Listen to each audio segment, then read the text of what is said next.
अलग कंट्री, अलग कल्चर, अलग एनवायरनमेंट में आप आते हो तो कम से कम अपने आप को 1 से 2 साल तो आपको देने ही पड़ेंगे। कॉन्टैक्ट किया तो मुझे कुछ एम्प्लॉयर मिले, उनकी एक ही शर्त थी कि हम हायर कर लेंगे, आपको जॉब ऑफर दे देंगे, बट आप इनसाइड कनाडा होंगे। मैं तो हैरान ही होगी यहाँ का कल्चर देख के, तभी मेरा मन बना।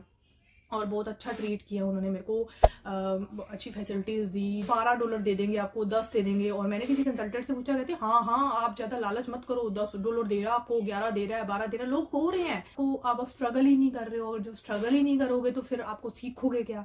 यहाँ आगे स्ट्रगल कर रहे हो तो तब दिक्कत है, वहां पर काम नहीं मिल रहा था तब दिक्कत थी।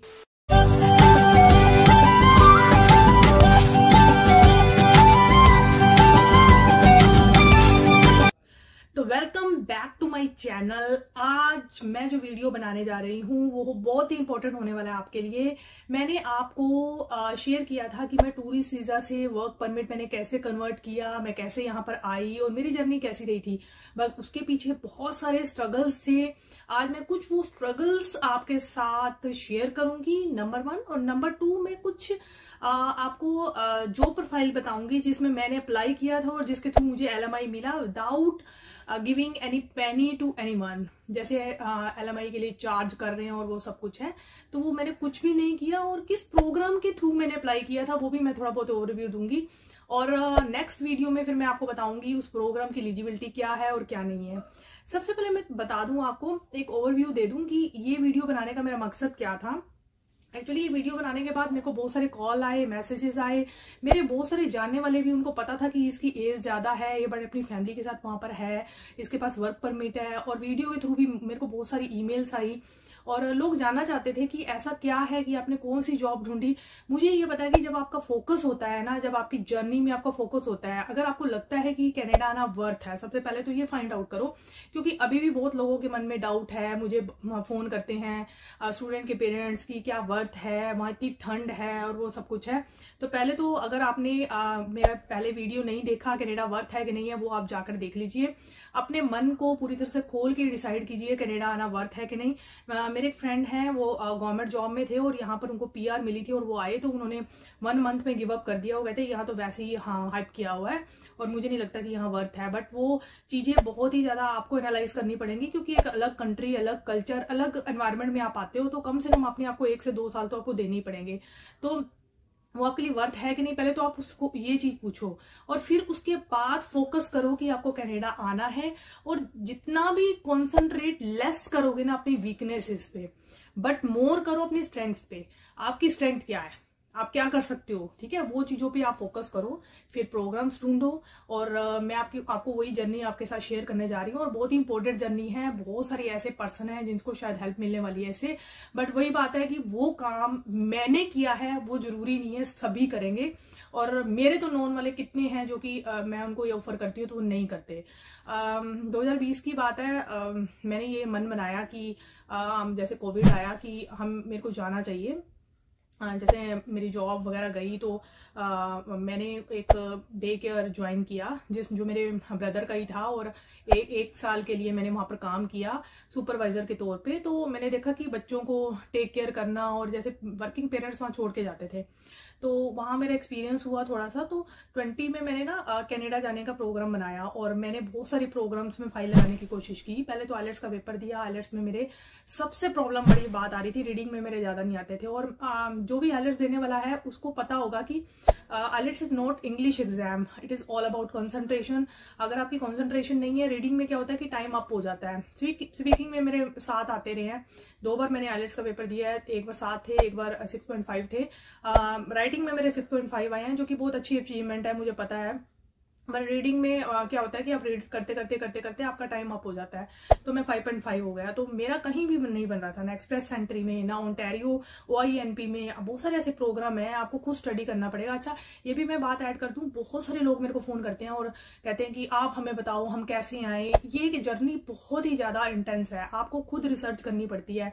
अब कई लोग स्टूडेंट रूट से आए हैं, ठीक है, यहाँ पर सेटल होने के लिए, बट स्टूडेंट रूट इतना आसान नहीं है। आपको मतलब अगर आप वेल सेटल हो वहां पर तो 4 साल 5 साल यहाँ पर आते हो तो बहुत बड़ा स्ट्रगल है। उसके लिए अलग वीडियो मैं बनाऊंगी कि वो वर्थ इट है कि नहीं है, वो बहुत बड़ा स्ट्रगल है। बट मुझे लगा कि टॉपिक से मैं इधर उधर नहीं जाती, तो मुझे लगा कि मैं किसी में एलिजिबल नहीं हो रही, तो मैंने फिर रिसर्च करना शुरू किया, मैंने कॉल करना शुरू किया। कुछ मेरे ऐसे फ्रेंड थे, रिलेटिव थे, उनको कॉल किया कि ऐसे ऐसे करके मेरे को बताओ कौन सा प्रोग्राम है। तो मुझे मेरे कुलीग थे, उन्होंने मेरे को बताया कि एक्चुअली मैंने अपनी सिस्टर इन लॉ को बुलाया है यहाँ पर, और वो as a care giver I हैं।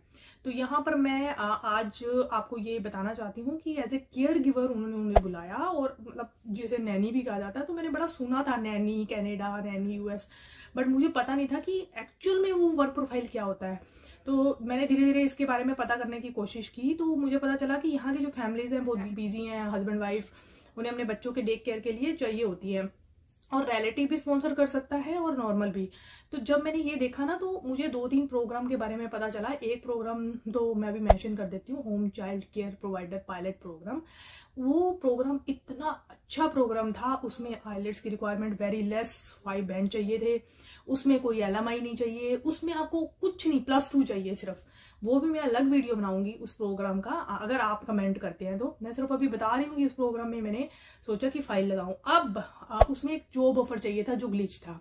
अब उस जॉब ऑफर में कुछ नहीं था, एक पेज होता है डॉक्यूमेंट, उस पे एम्प्लॉयर ने लिख के देना होता है, चाहे कोई रिलेटिव लिख के दे दे कि यस इस बंदे को मैं हायर करना चाहता हूँ, ठीक है। बट हाँ, होता लीगली ही है, रिलेटिव भी जेन्युइन होना चाहिए और जेन्युइन ही जॉब ऑफर होना चाहिए, ये पक्की बात है। तो मुझे लगा कि किसी रिलेटिव को रिक्वेस्ट करूं या कुछ करूं, क्यों ना जेन्युइन मैं बंदा ढूंढूं जिसके पास मैं काम कर सकूं। तो फिर मैंने रिसर्च करनी शुरू की, फेसबुक पे मैंने बहुत सारे लोगों को कांटेक्ट किया, तो मुझे कुछ एम्प्लॉयर मिले, मतलब जो कि एज एन मतलब केयर गिवर मुझे हायर करने के लिए तैयार थे। बट उनकी एक ही शर्त थी कि हम हायर कर लेंगे, आपको जॉब ऑफर दे देंगे, बट आप इनसाइड कनाडा होने चाहिए। यहाँ पर ग्लिच आ गया। अब कहीं टूरिस्ट वीजा होल्डर है, अब जो आउटसाइडर देख रहे हैं वो तो ये कहेंगे कि अब हम टूरिस्ट वीजा कौन लगवाए। वो लोग भी देख रहे हैं जो टूरिस्ट वीजा पे यहाँ पे है। तो ये बहुत अच्छी अपॉर्चुनिटी है, मैं थाउजेंड्स ऑफ आपको जॉब बता सकती हूँ। और एक जॉब मेरे पास भी है जो कि LMI देने के लिए तैयार है। आपको 1 साल का कॉन्ट्रैक्ट करना पड़ेगा, उनके पास लिव इन रहना पड़ेगा। लिव इन और लिव आउट 2 ऑप्शन होते हैं।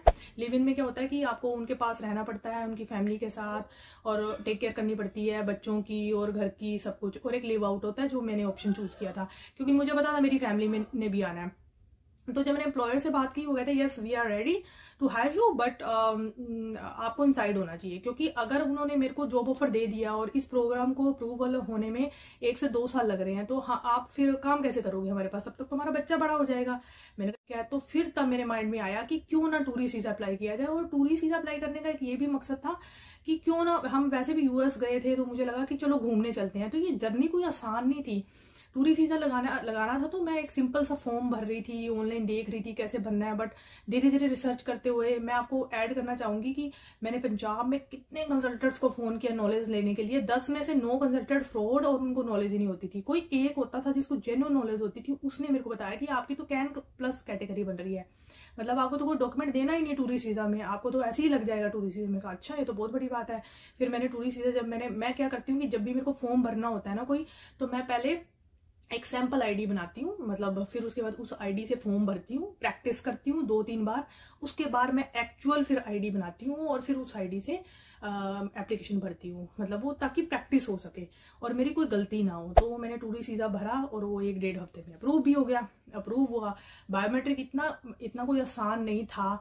एम्प्लॉयर से मेरी बात हो चुकी थी। अब एम्प्लॉयर ठीक था नहीं था, ये भी तो एक वो बात थी ना। तो फिर हमने सोचा कि हम क्यों ना कनाडा भी घूमते हैं, देखते हैं।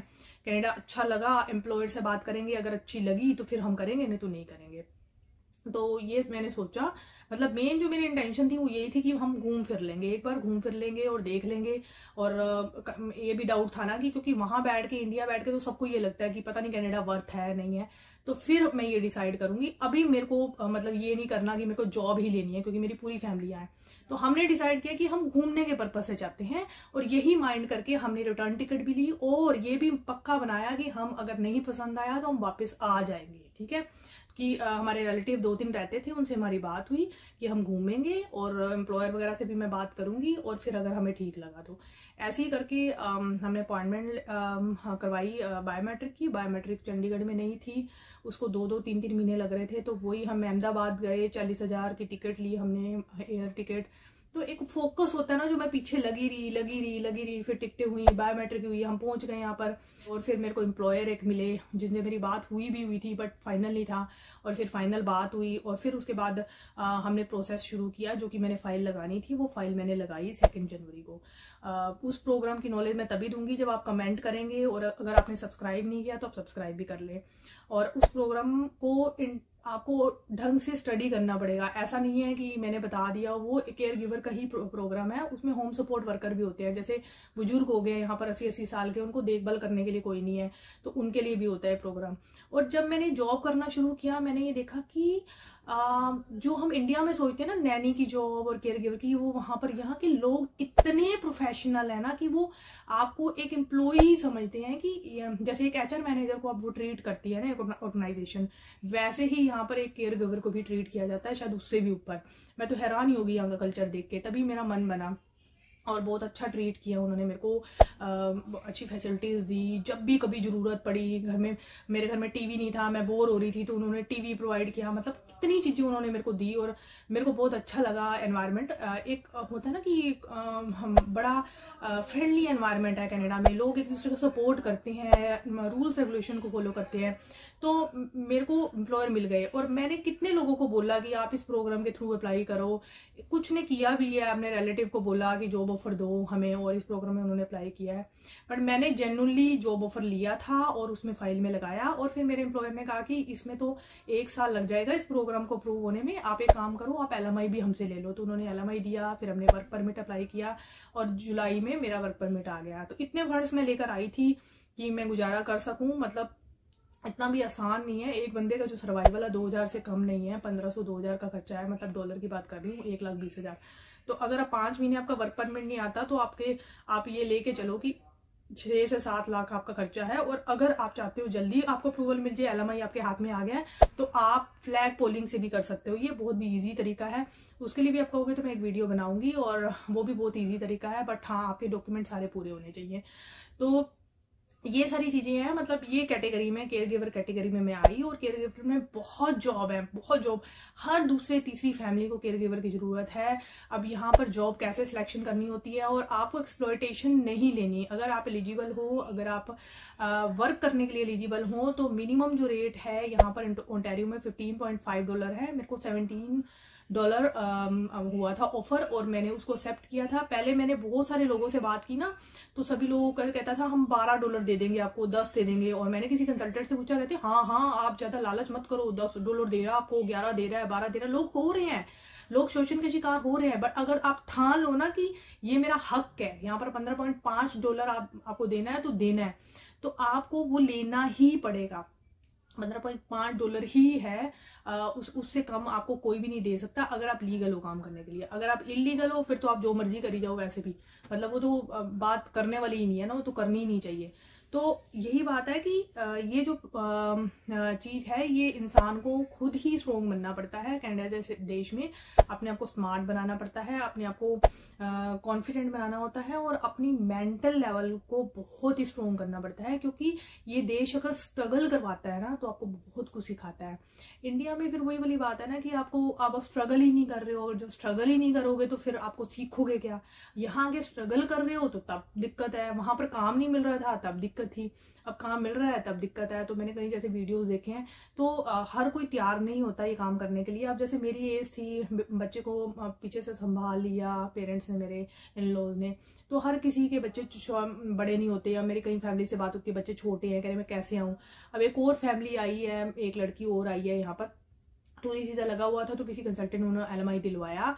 और क्योंकि उनकी एम्प्लॉयर से जान पहचान थी, और एम्प्लॉयर से उन्होंने LMI उनको दिलवाया। वो अब ऐसे मतलब वहां पर सर्वर जॉब कर रही हैं। मतलब इतनी अच्छी पोस्ट से वो आई हैं इंडिया से, बट यहाँ एज ए सर्वर जॉब कर रही हैं। बट वो सिर्फ PR लेने के लिए होता ही है कि 1-2 साल आप काम कर लेते हो उस फील्ड में। मेरा एक्सपीरियंस भी था, मेरे को था कि चलो इसको यूटिलाइज किया जाए 2 साल काम करके, और फिर उसके बाद आप मतलब देख सकते हो, और भी बहुत सारी अपॉर्चुनिटीज है। तो ये चीज है, मतलब वर्थ इट है यहाँ आना। और बहुत सारे प्रोग्राम्स एक्सप्लोर करने पड़ते हैं आपको। जैसे मैंने एक्सप्लोर किया कि ये प्रोग्राम भी है, वैसे और भी बहुत सारे प्रोग्राम जिनमें आप एक्सप्लोर कर सकते हो। और ऐसा नहीं है कि कोई रास्ता नहीं मिलता, सभी रास्ते मिल जाते हैं, सिर्फ आपको डिटर्मिनेशन रखना पड़ता है। ठीक है। तो आपको ये वीडियो आप कैसा लगा, सबसे पहले तो आपने सब्सक्राइब नहीं किया तो आप सब्सक्राइब कर दें, और अगर आप चाहते हो कि मैं एक नया वीडियो बनाऊं home child care provider pilot programme पे, तो आप मेरे को कमेंट बॉक्स में लिखें और मैं वो प्रोग्राम पे डिटेल में बनाऊंगी। और देखो स्टडी आपको खुद करनी पड़ेगी, क्योंकि जब तक आपको खुद अपने प्रोग्राम की स्टडी आपको नहीं पता ना, तब तक आपकी फाइल स्ट्रॉन्ग नहीं होती है, ठीक है। तो आज के लिए इतना ही, तो फिर मिलते हैं नए वीडियो में। Thank you so much.